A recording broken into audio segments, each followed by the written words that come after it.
Let me just do that. Um, and all right, there we go. So I am sitting here with John Crowhurst. John Crowhurst. Crowhurst. Did I say it the right way? Crowhurst? No, Crowhurst. Crowhurst. Oh yeah, Sorry. I'll do it One more again. time. All right, so I'm sitting here with John Crowhurst. And John just got done with the regular program of the guitar theory and fretboard navigation. So first of all, congrats. And he's now actually just transitioned straight into the advanced program. So no breaks, right into the hard part. But anyways, yeah, I just wanted to ask you a few questions over here. So first of all, like tell tell me like what's your life like outside of whatever is guitar related. So what do you do? What do you do for work? How does life work? Yeah, what does life look like for you? I live in California, so we're just a little farther apart. So this is my first experience with a web-based Zoom type of lesson. I'm in, during for the job that pays for everything. I do IT stuff for a Department of Defense contractor. I'll leave it at that, and we'll just let it go. So Great. technical stuff, and just have been into music, playing music since I was a teenager, and which was a very long time ago. Yeah, and you actually studied music, right? Back in the days, right? You went. Yeah, so in at the junior college, I studied traditional music theory, and I also studied jazz improvisation and theory. But Sweet. I did not go and complete a four-year degree in music. I just did about 4 years of music at the junior college.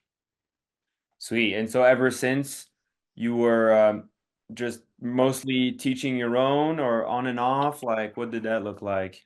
I've been every once in a while. I'm a firm believer of learning as much as you can, and I've got a large collection of books that I'll crack open every once in a while, but I just seem to have a lot of them just sitting on the shelf.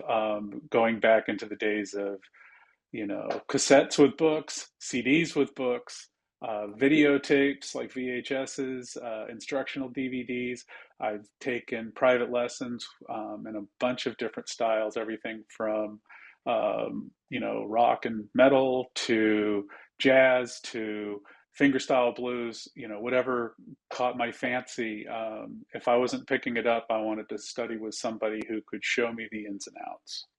Okay, well that's super interesting because most people I will say that take the program here, um, they actually are like zero knowledge, zero prior knowledge. They can play, but in terms of theory, it's just like, you say intervals and everybody's lost. So um, it's a little bit of a different thing, which is great. So tell me like what what got you to actually seeking out this type of lessons over here in a way, what were you looking for that you, I guess, didn't have or from all the previous education that you've had before? Like, what were you feeling and what led you to doing this? So it was really funny that when we came across each other, which was through LinkedIn, of all the different places where, I would never seem to look for, guitar or music, anything. Um, it just clicked to me, just like, huh, that's interesting. And then when we had our first little back and forth, when you're saying theory and improvisation, I'm like, oh man, I studied this like 30 years ago in college. I know all this stuff. And I'm like, I had to sit back and go, if I know all this stuff, I think my playing would be a lot different. So I went in with an open mind. And then we had our kind of consultation, orientation type of thing. And it just seemed to click. Your excitement and enthusiasm about training and teaching, to start with the caged method and the real importance put on theory, really caught something deep inside that I really felt that I could take my playing to another level.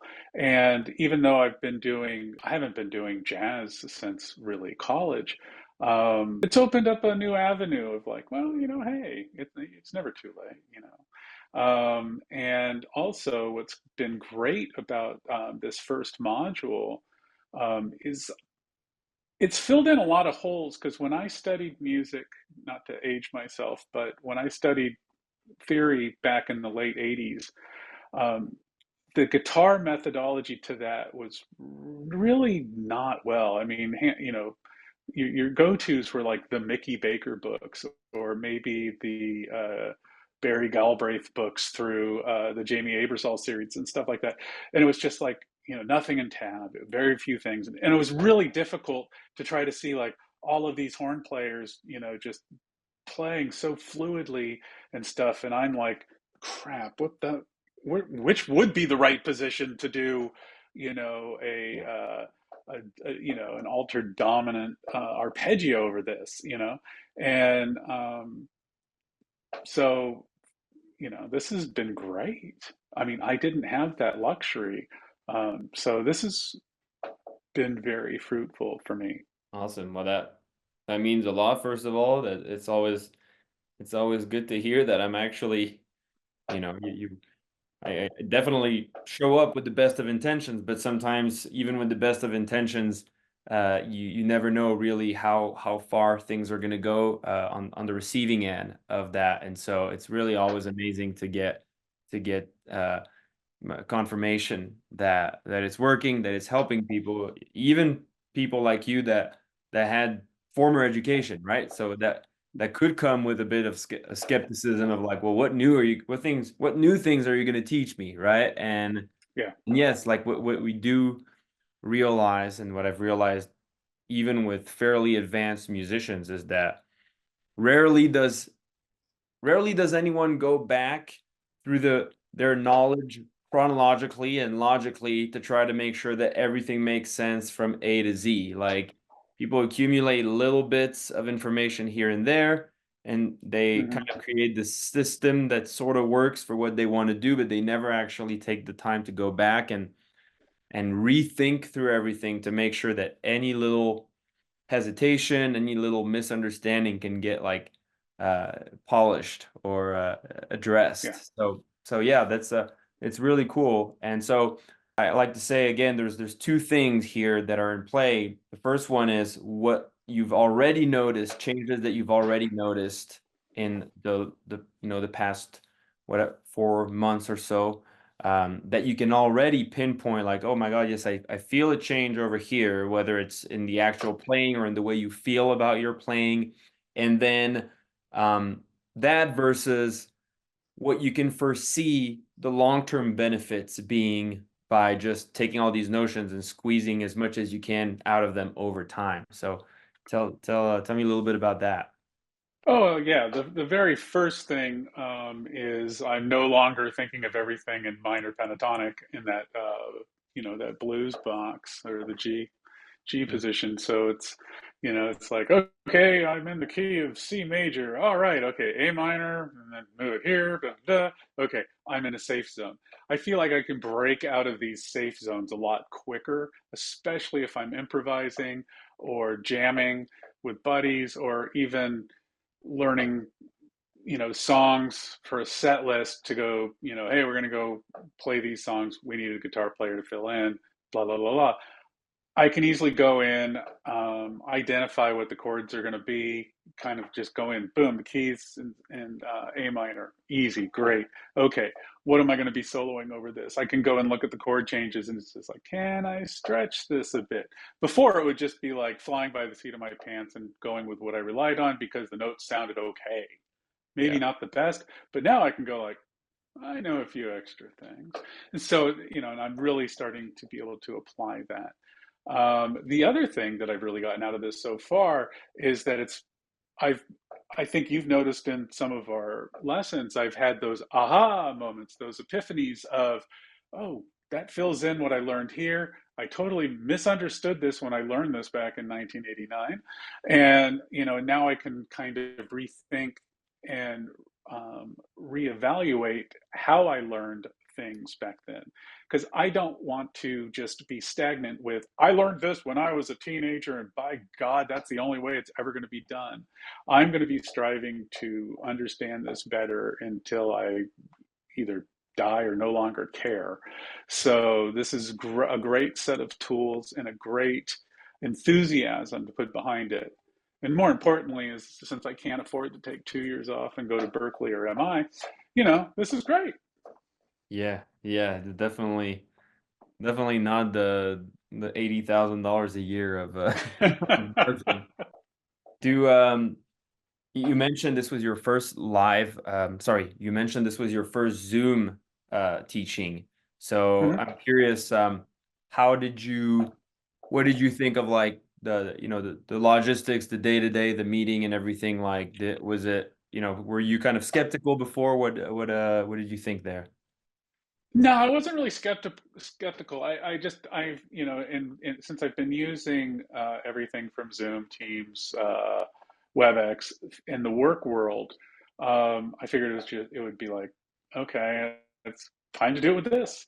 And the great thing that we did in those first lessons was kind of the housekeeping of, okay, be sure to hit, original sound on for musicians, and that, with a decent headset mic, or through your headset, or if you wanted to go all fancy and go in with your you know um, DAW of choice, you could do that also. um, it was really great, because the other thing is that I've got multiple monitors, so I've got you on one video, I've got some of the lesson plan on the other. And that's the other thing to let people know, that's wonderful about this, is that all of my lessons, um, as they go, not future lessons, but all of my lessons are in an easy to track. And then the videos are put on the next day. Everything's easy to print out, because I'm an old school. I like to print it out. But I've also reviewed a lot of the training materials from the lessons, and on my iPad, once or twice. I've even had to break down and use my phone with magnifying glasses for me. So it's been great to be able to do that. So from a learning experience, if you have any reservations, jump into the 21st century. You're going to be doing it with something at some point. Yeah. So it's not that difficult, and we rarely ever talk over each other. So that's really good also. Yeah, yeah, that's true. And yeah, it is fairly simple. If you just, yeah, so the logistics I feel like are getting simpler and simpler for those things. Yeah, And but yeah, it's true. It works well. It works specifically when it comes to like theory and things like that. Like, when you don't have to like take someone's finger and put it on the fretboard like that, that would be more of an in-person connection required during this first phase of yeah, learning. But when you get to the knowledge-based kind of education, then Zoom is perfectly acceptable. And in fact, exactly. one of the main things that made me transition towards Zoom is realizing that um, it provided that you actually offer people guidance between sessions, like provided that you actually can see what they're doing Hmm. and answer their questions and things like that. I started realizing, well, I don't really need to meet anymore, because when we're meeting, I'm just essentially telling you, explaining to you the notions and everything, which I can definitely do like this. And then between sessions, there's the video, the exercises, and things like that. So Yeah, it started making more sense than in person, other than it also opens up to the entire world, which is a great side effect of that decision. exactly. Um, but yeah, awesome. Well, one last question, I guess, is what would you recommend? What would be your advice to someone that's either in the shoes you were in, between when you stopped taking lessons back in you said the 90s, and then right now, or a few months ago when you started, like, what would be your recommendation to someone that's in the same situation, kind of has taken a few lessons, doesn't really know if they could learn more, if theory is the way to Yeah. go if they want to make progress. Yeah, Tell me what you think there. If it's someone like me that has a really good understanding, but maybe a little rusty, or knows some stuff, um, it will help you. It will help you go to the next level, whatever that level is. Um, for anybody that's never um, looked at little black lines with little squiggly squiggly lines and dots and or tablature, which is easier to navigate around. Don't be scared. Give it a try. All education helps. Knowledge is good. You can take this to the next. You can take your playing to the next level, but you do have to get up, strap on the guitar, and get your fingers moving.